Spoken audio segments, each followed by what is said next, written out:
आखिर क्यों एक गरीब बंजारे को अपनी पत्नी को गिरवी रखने की नौबत आ गई? क्या मजबूरी इंसान से ऐसा फैसला भी करवा सकती है? और जब वह बंजारा कर्ज चुकाकर अपनी पत्नी को वापस लेने लौटा, तो सेठ ने ऐसा धोखा दिया कि पूरी हवेली में हड़कंप मच गया।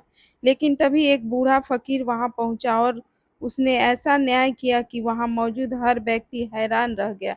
यह कहानी है देव और उसकी पत्नी सुमित्रा की, जिसके पास धन नहीं था लेकिन एक दूसरे पर अटूट विश्वास था। बहुत समय पहले एक छोटे से गांव में देव नाम का एक गरीब बंजारा रहता था। देव दिन रात मेहनत करके अपना और अपनी पत्नी सुमित्रा का पेट पालता था। कभी वह खेतों में मजदूरी करता, कभी जंगल से लकड़ियां लाकर बेचता और कभी आसपास के गांव में सामान बेचने का काम करता।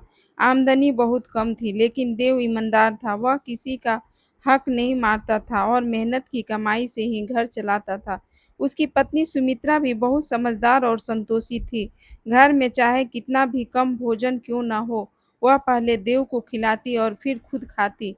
दोनों के बीच बहुत प्रेम था। गरीबी ने उनके घर को छोटा जरूर रखा था, लेकिन उनके दिलों में कभी दूरी नहीं आने दी।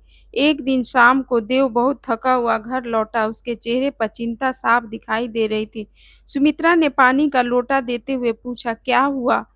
आज आप बहुत परेशान लग रहे हैं। देव ने लंबी सांस ली और बोला, सुमित्रा, अब इस गांव में काम बहुत कम हो गया है। कई दिनों से इतनी मजदूरी भी नहीं मिल रही है कि घर का खर्च ठीक से चल सके। मैंने सुना है कि शहर में मेहनत करने वालों को अच्छा काम मिल जाता है। अगर हम शहर चले तो शायद हमारी जिंदगी बदल सकती है। सुमित्रा ने बिना किसी शिकायत के कहा, जहां आपकी मेहनत और ईमानदारी होगी, वही हमारा घर होगा।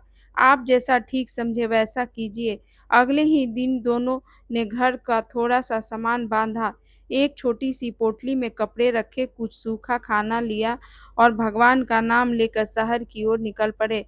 रास्ता आसान नहीं था, कई दिनों तक उन्हें जंगलों, पहाड़ियों और सुनसान रास्तों से होकर गुजरना पड़ा। कभी तेज धूप होती, कभी रात में ठंडी हवा उन्हें परेशान करती, लेकिन सुमित्रा हर बार देव से कहती, हिम्मत रखिए, मुश्किल रास्ते हमेशा मंजिल तक ले जाते हैं। एक दोपहर दोनों घने जंगल से गुजर रहे थे। चारों ओर ऊंचे पेड़ थे और रास्ता बिल्कुल सुनसान था। अचानक झाड़ियों के पीछे से 5 हथियारबंद डाकू निकल आए। उन्होंने देव और सुमित्रा को चारों ओर से घेर लिया। देव ने हाथ जोड़कर कहा, भाइयों, मेरे पास ज्यादा कुछ नहीं है, हम गरीब लोग हैं। लेकिन डाकुओं ने उसकी कोई बात नहीं सुनी। उन्होंने दोनों के पास जो भी सामान था सब छीन लिया, कपड़े, थोड़ा सा भोजन, कुछ पैसे और सुमित्रा के गले में पड़ी चांदी की माला तक उन्होंने ले ली। कुछ ही क्षणों में दोनों खाली हाथ रह गए। डाकू जंगल में गायब हो गए। देव वहीं बैठ गया। उसकी आंखों में निराशा थी। उसने कहा, सुमित्रा, अब तो हमारे पास शहर तक पहुंचने के लिए कुछ भी नहीं बचा।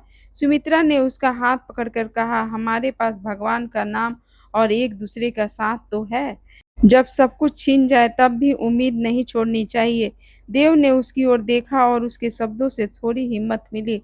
दोनों फिर चल पड़े। कई घंटे भूखे प्यासे चलने के बाद वे शहर की सीमा पर पहुंचे। वहां सड़क के किनारे एक विशाल पीपल का पेड़ था। उसके नीचे एक बूढ़ा फकीर आंखें बंद किए बैठा था। देव ने सोचा, शायद यह बाबा हमारी कोई मदद कर सके। दोनों उसके पास पहुंचे। देव ने हाथ जोड़कर कहा, बाबा, हम बहुत बड़ी मुसीबत में हैं। रास्ते में डाकुओं ने हमारा सब कुछ लूट लिया। हम इस शहर में अनजान हैं। हमारे पास न पैसा है, न खाना, न रहने की जगह। फकीर ने दोनों को ध्यान से देखा। उसने कहा, बेटा, मेरे पास धन नहीं है, लेकिन इस शहर में एक सेठ है। वह जरूरतमंदों को कर्ज देता है। तुम उसके पास जाओ। अपनी पूरी बात सच सच बताना, शायद तुम्हारी सहायता हो जाए। देव ने फकीर को धन्यवाद दिया। फकीर ने दोनों को सेठ की हवेली का रास्ता बताया और आशीर्वाद देते हुए कहा, मुसीबत चाहे कितनी भी बड़ी हो, गलत रास्ता मत चुनना। देव और सुमित्रा वहां से चल पड़े। कुछ देर बाद उन्हें एक बड़ी हवेली दिखाई दी। हवेली के बाहर नौकर खड़े थे। देव ने अंदर जाकर सेठ से मिलने की अनुमति मांगी। कुछ समय बाद उन्हें सेठ के सामने ले जाया गया। देव ने हाथ जोड़कर अपनी पूरी कहानी सुनाई। उसने कहा, सेठ जी, हम गरीब लोग हैं। रास्ते में डाकुओं ने हमारा सब कुछ छीन लिया। मुझे कोई ऐसा काम शुरू करना है जिसमें मैं मेहनत करके अपना घर चला सकूँ।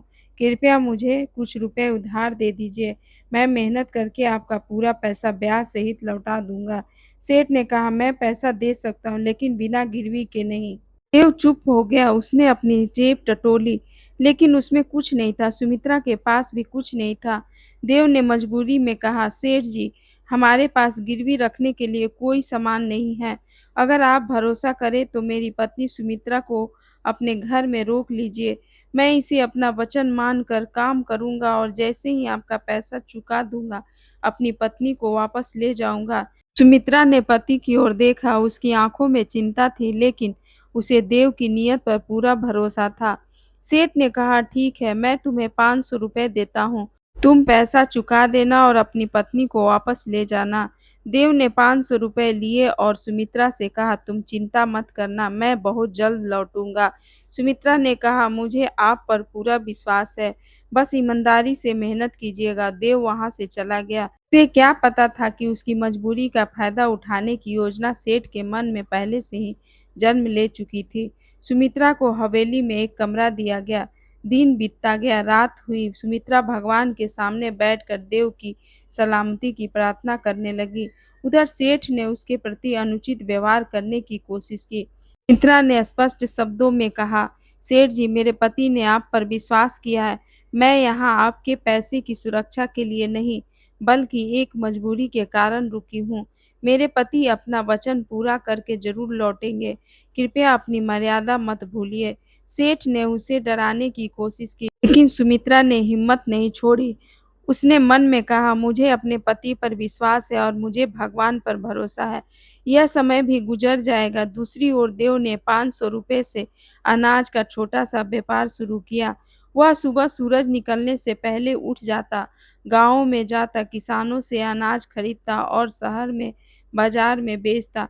शुरुआत में कई बार उसे घाटा हुआ। एक दिन बारिश के कारण उसका अनाज भीग गया। दूसरे दिन एक व्यापारी ने उसे कम कीमत देने की कोशिश की। कभी रास्ते का खर्च बढ़ जाता तो कभी माल बिकने में देर हो जाती, लेकिन देव ने हार नहीं मानी। वह हर रात अपनी कमाई का हिसाब करता और अगले दिन के लिए नई योजना बनाता। उसे हमेशा सुमित्रा की बात याद रहती, मुश्किल रास्ते हमेशा मंजिल तक ले जाते हैं। कुछ ही महीनों में लोग देव की ईमानदारी पहचानने लगे। किसान उसे सही कीमत पर अनाज देने लगे और व्यापारी भी उस पर भरोसा करने लगे। धीरे धीरे उसका व्यापार बढ़ने लगा। 500 रुपए से शुरू हुआ छोटा सा कारोबार अब हजारों रुपए का हो चुका था। लेकिन देव के लिए धन से ज्यादा जरूरी अपनी पत्नी को वापस लाना था। एक दिन उसने हिसाब लगाया और देखा कि उसके पास सेठ का पूरा कर्ज ब्याज सहित चुकाने के लिए पर्याप्त धन है। उसने उसी दिन सारे पैसे एक कपड़े में बांधे और खुशी खुशी सेठ की हवेली की ओर निकल पड़ा। रास्ते भर उसके मन में बस एक ही बात थी, आज मैं सुमित्रा को अपने साथ घर ले जाऊंगा। हवेली पहुंचते ही देव ने सेठ से कहा, सेठ जी, आपका पूरा पैसा ब्याज सहित लेकर आया हूँ। कृपया अब मेरी पत्नी को मेरे साथ जाने दीजिए। सेठ ने पैसे देखे। उसकी आंखों में लालच चमक उठा। उसने मन ही मन सोचा, यह आदमी इतनी जल्दी सफल हो गया। अगर मैंने इसे पत्नी वापस दे दी तो मेरे हाथ से सब कुछ चला जाएगा। सेठ ने कहा, इतने पैसे से मेरा कर्ज पूरा नहीं हुआ। देव हैरान रह गया, लेकिन सेठ जी, आपने 500 रुपए दिए थे, हमने ब्याज सहित पूरा हिसाब किया है। सेठ ने कहा, मेरी शर्तें तुम भूल गए हो। जब तक मैं संतुष्ट नहीं होता तुम्हारी पत्नी यहीं रहेगी। देव ने हाथ जोड़कर कहा, सेठ जी, आप मेरे साथ ऐसा मत कीजिए। मैंने आपकी एक एक बात पूरी की है। आपने जितना पैसा मांगा था उससे ज्यादा लेकर आया हूँ। लेकिन सेठ अपनी बात पर अड़ा रहा। तभी सुमित्रा वहां आ गई। अपने पति को देखते ही उसकी आंखों में खुशी के आंसू आ गए। उसने कहा, मुझे पता था कि आप जरूर लौटेंगे। देव ने कहा, सुमित्रा, मैं तुम्हें लेने आया हूँ। मैंने अपना वादा पूरा कर दिया। सेठ ने बीच में कहा, अभी यह तुम्हारे साथ नहीं जा सकती। सुमित्रा ने पहली बार सेठ के सामने पूरी दृढ़ता से कहा, सेठ जी, मेरे पति ने आपका कर्ज चुका दिया है। अब हमें रोकना अन्याय है। सेठ ने गुस्से में बोला, यह मेरी हवेली है, यहाँ मेरी बात चलेगी। देव ने समझ लिया कि केवल विनती करने से बात नहीं बनेगी। उसने कहा, ठीक है सेठ जी, आपने मेरे साथ जो शर्त रखी थी वह हमारे बीच तय हुई थी। अब इस शहर के लोगों के सामने फैसला कर लेते हैं। अगर मैं गलत हूँ तो मेरी पत्नी यहीं रहेगी, लेकिन अगर आपने अन्याय किया है तो आपको उसे जाने देना होगा। सेठ को लगा कि कोई उसकी बात के खिलाफ नहीं जाएगा। उसने कहा, ठीक है, बुला लो लोगों को। देव बाहर आया और आसपास के लोगों को सारी बात बताई। कुछ ही समय में कई लोग हवेली के बाहर जमा हो गए। फिर किसी ने कहा, उस बूढ़े फकीर को भी बुलाओ, उसी ने इन्हें इस सेठ के पास भेजा था। कुछ समय बाद वही फकीर वहां आ गया। फकीर ने देव की पूरी बात सुनी। फिर उसने सेठ से पूछा, क्या इस आदमी ने तुम्हारे 500 रुपए और तय किया हुआ ब्याज लौटा दिया? सेठ चुप रहा। फकीर ने दोबारा पूछा, सच बोलो। सेठ ने कहा, हाँ, पैसा तो लौटा दिया है। फकीर ने कहा, तो फिर इसकी पत्नी को क्यों रोक रहे हो? सेठ ने कहा, वह मेरी गिरवी है। फकीर ने शांत स्वर में कहा, गिरवी का अर्थ यह नहीं है कि तुम किसी इंसान की स्वतंत्रता और सम्मान को अपनी संपत्ति समझने लगो। तुम्हारा पैसा वापस मिल चुका है, अब तुम्हारा दावा समाप्त हो गया। सेठ बोला, लेकिन मैंने शर्त रखी थी। फकीर ने कहा, शर्त ऐसी नहीं हो सकती जो इंसानियत के विरुद्ध हो। किसी की मजबूरी में उससे ऐसी शर्त मनवाना न्याय नहीं है। वहां खड़े लोगों ने भी सेठ की बात का विरोध किया। तभी फकीर ने देव से कहा, तुम्हारे पास कर चुकाने का प्रमाण है? देव ने अपनी बही निकाली। उसमें उसने हर लेन देन का हिसाब लिखा था।